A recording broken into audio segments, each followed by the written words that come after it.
Just experienced the most 10 out of 10 pain I have ever felt in my life. I swear I felt like I got kicked in the stomach by a horse.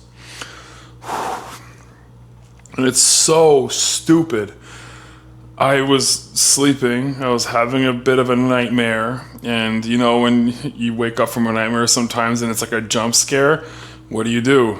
You sort of like do like the fall backwards type thing and you crunch your abs apparently incredibly hard. Holy, I just woke up screaming because it hurt so much. And then I had to go check into the bathroom and I was like, oh no, are any of my abs out of place now because of the sutures might have ripped or something? But I think we're good. Good thing we're gonna go see Dr. Law later today to talk about this because that was crazy. But in other notes, we just got this massive delivery from Transcend and I'm really excited to see what's in it because I gotta get my peptide healing on. Oh God, everything hurts. I'm pretty sure I'm gonna need to take an opiate after that. That was brutal. Oh my God, there's a lot of shit in here. First thing that they got me actually was a full new set of the like super high quality multivitamin stuff that they give. So that's very good stuff. It's like multivitamins, immune support, omega-3s. And these are all things that I was either running out or I definitely stopped taking right before the surgery because, well, you can't take omega-3s, too many omega-3s before a surgery because then you're at risk of bleeding a whole lot more. Then we got cholesterol support, more multivitamins. Okay, this is a lot. All right, and now for the actual peptide side of things. Okay, so we have the 5-amino-1-MQ. This one is an absolute, this one's definitely one of my favorite pills when it comes to fat burning. And the mechanism of action of it is very interesting. If I was you, I'd go look into it. So we have tesofensine in this one, and this is actually 2 individual vials of testosterone and enthate. I usually take cypionate, so I wonder why they sent an enthate. I'm gonna send them a message to figure that out. Okay, so all of this is just bacteriostatic water, and I'm assuming that these would be the glutathiones. Yes, these are the giant glutathione vials that are like 30 ml each. Tesamorelin, this is, fuck. I have to say, I'm in a lot more pain than I was before, but it's just because of how I woke up, because I can feel it in that one area. Yeah, so this is tesamorelin, tirzepatide, the old Cialis, and then NAD+. All right, post-op day 3, hello. Good morning, how are you? I'm excellent. Actually, I had a bit of a funny story for you. I experienced this morning the most 10 out of 10 pain out of something so stupid. Oh no. Yes, but I find it funny now, so it's not that bad. So as a reference, what is your baseline? I mean, on a 0 to 10 scale, the pain that you've been having for 3 days post-op has been... Oh, I've been sitting at a 0 or 1 the whole time, which like maybe a 3 when I shift weird in bed or something. Yeah. But I figured out how to maneuver myself quite well. I had a nightmare. And what did it involve surgery? No, but it was like a creepy little doll girl thing from from a horror movie thing, and like in the last scene of this nightmare when it waking me up was like it attacked me, and of course when it happened I braced everything. Oh my God. So you maximally contracted your abdominal wall. It felt like I got kicked in the stomach by a donkey. No. My first thought was like, oh no, like what if, Could you have heard something? Could I have heard something? So I run to the bathroom and I open up, I was like, oh, okay, no, we're good. No bruising or anything. Yeah, the abdominal wall repair, as we discussed before, it's in 2 layers. It's braided sutures. They're not going to break. It's not going to fail. So you can have the occasional nightmare. And I was like, I don't dream a whole lot ever. So what are the odds that it happens within 3 days of a surgery? Horror movie dream. Right, fun. All right, well, let's take a look. Yeah. So you've been keeping the compression on mostly, I assume? Oh, am I supposed to take it off at all? Because I have not. No, ideally you keep it on. Exactly, yeah. Other than Except to shower, for showers. of course. Yeah. Great.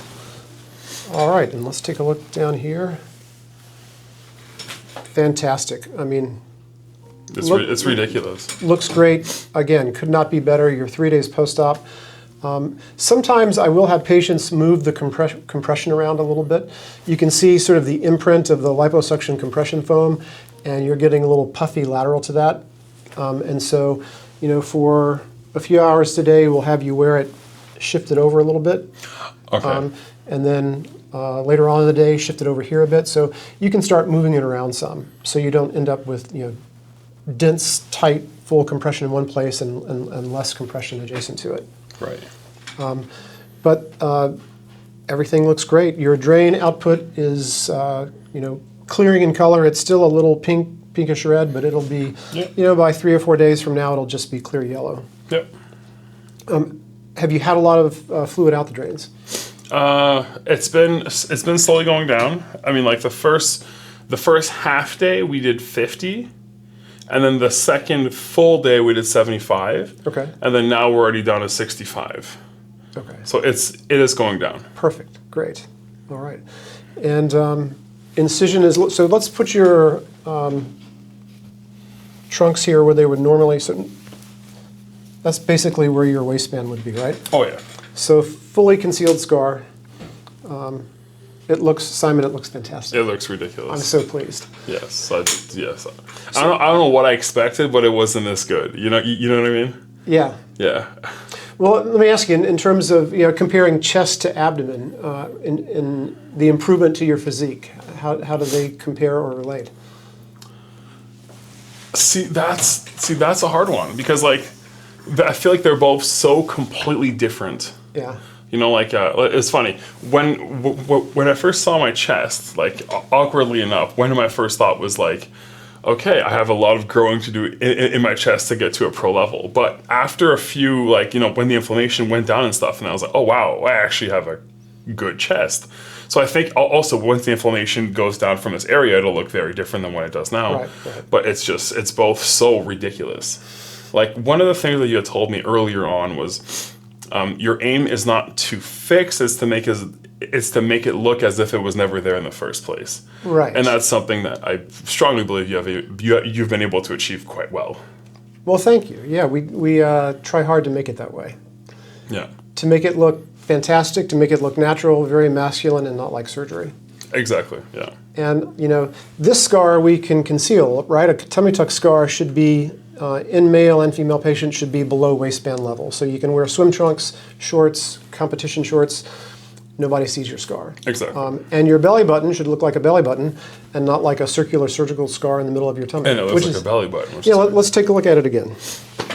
So to those people who say you lose 2, 3, 4 weeks of your life to the pain from a tummy tuck, what would you tell them?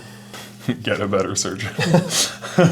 Yeah, I mean, it does not have to be that way. I can't see it from far. It looks like there was never a belly button issue in the first place. That looks like a belly button. It doesn't look like a surgical insertion. So beautiful. Yeah, you've got sutures there that can't quite yet be taken out, but How many? well, most of the sutures are internal and dissolvable. Oh, okay, and long-lasting. But in terms of external skin sutures, there are 2, 4, 6, about 10. Okay. Yeah. So you can leave this dressing on until suture removal at one week post-op. And no sutures to remove here. None. All your sutures are... I was going to ask you about Yeah. that. So all these are all internal? They're all internal and dissolvable. Sick. And that way the tape can stay on for a month. Exactly, yeah. And those 3 layers of surgical tape, the bottom layers are steri-strips, it has to go on sterile. Right. And then over the top of that we put surgical tape. And that 3 layers of tape provides pressure on the healing scar. Right. So when the tape comes off at 1 month post-op, the scar will be flat and faint and look amazing, and then you'll start using silicone tape like you've been using on your chest. Yeah. And obviously, scar maturation is a process, and we're very proactive about treating scars post-op, but I think it's important for people to know that the kind of scar you get from a surgical procedure is 90% what the surgeon does in the OR. Right? Yes. Yeah. Or more maybe, because it's so important to put all the tension on the deeper layers of connective tissue so that the skin edges abut each other when you're finished without any sutures. So now we have some questions from Instagram for you. Somebody had said that I guess they hadn't been following whatever instructions they had, and one of their ab repair sutures came loose. What could cause for that to happen to someone? I mean, it's hard to say. I mean, there are so many different techniques used for repairing the abdominal wall.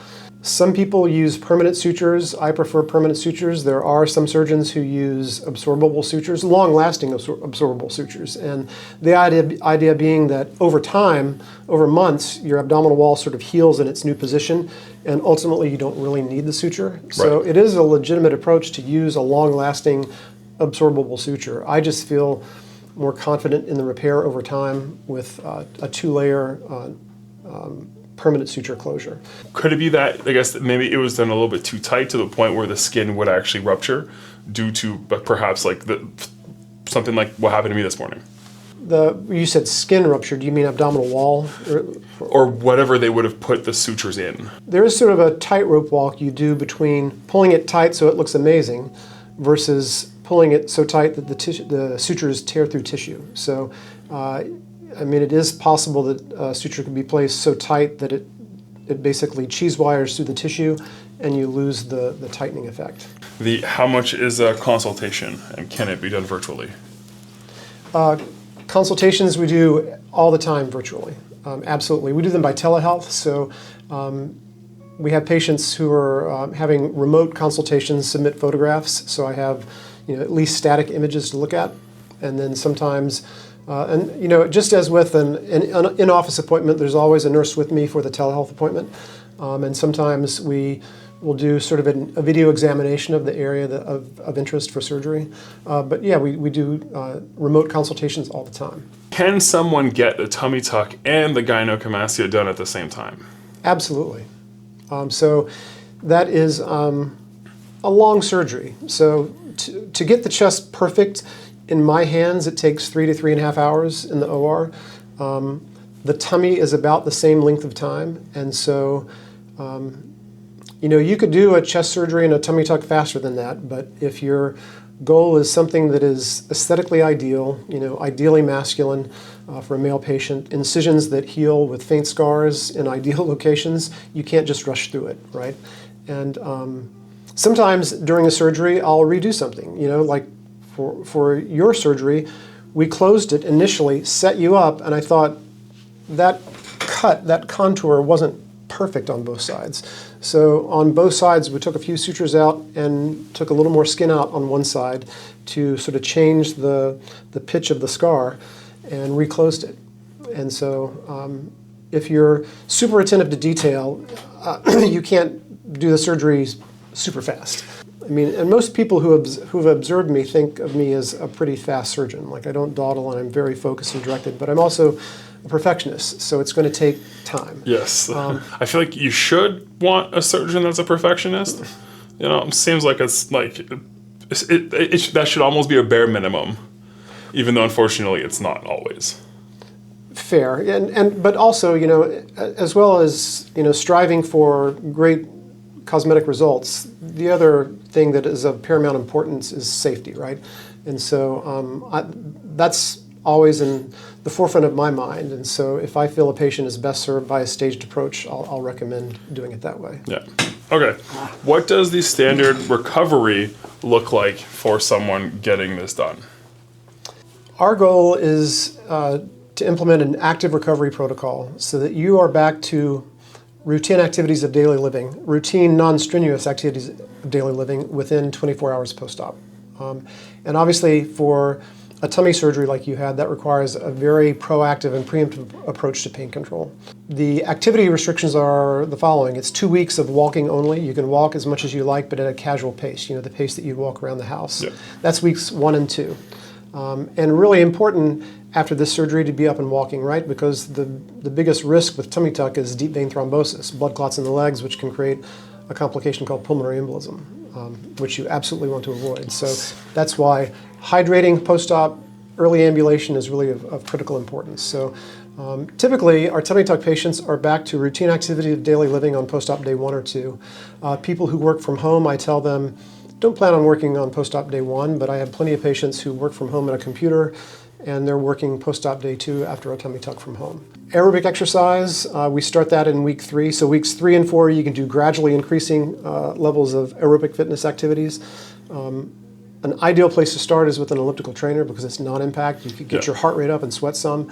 So that's week 3 and 4. So that's the second 2-week period. And then for isometric exercise like machines, free weights, which I know you are chomping at the bit to get back to, that we start at a low level beginning of week 5, building up to full effort end of week 6. So it's 2 weeks walking only, 2 weeks gradually increasing aerobic exercise, and then 2 weeks of gradually increasing isometric exercise. So you are unrestricted at the end of 6 weeks post-op. I'm very excited for that. Yeah. Perfect. Well, thank you very much. Yeah, absolutely. And I will say the way I tell patients to think about it is we've made an improvement in your body contour that no time in the gym would ever provide for you, right? Yeah. So it's if you look at it that way, it's not that big a deal to take 6 weeks off. I mean, you're not off for 6 weeks, but you're gradually increasing for 6 weeks so that you're not at full effort until 6 weeks. I just traded 6 weeks for about 4 or 5 inches off my waist. That is a good 6 weeks. And another thing to know about tummy tuck recovery is for forceful, repetitive, sustained core muscle exercise. Most people don't feel fully comfortable and confident with that for about 3 months, which you might imagine. Yes. And you really don't want to push that. You don't want to like sort of force that exercise too soon. So I think for forceful, sustained core strengthening exercise, you're going to start that about 3 months post-op. Yeah, and lay off the horror movies. Got it. Perfect. Exactly. Perfect. Thank you very much. All right, sweet dreams tonight. Yes. I'm watching My Little Pony before going to bed, apparently. I've got a bunch of the questions answered there with the doctor, but obviously there's a lot more in the comment section. So tomorrow's video, I'm going to sit down and answer as many questions as I possibly can, like Spitfire round, and I'll be able to address a lot of the common questions that keep coming up. So thanks again for watching another episode of A Day in My Life, and I will see you all tomorrow. As always, let's change the world together.